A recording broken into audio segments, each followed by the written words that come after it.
Hello everyone, now I'm going to show you how an admin can update the book which has been returned by the student that has been taken from the library.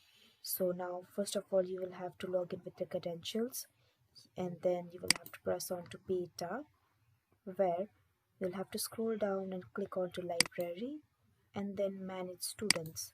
So now you will be able to see the list of the students who've taken the books from the library. Also, you can find the student from the class on the section as well.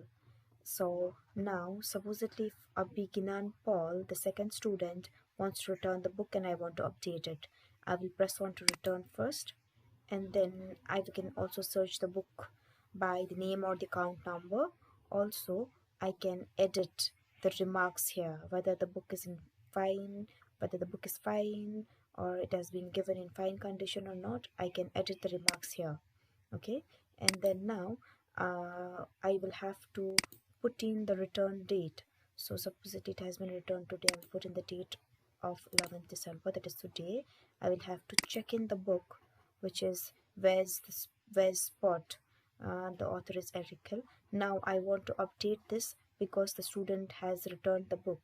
So now I will have to press on the green button which says return.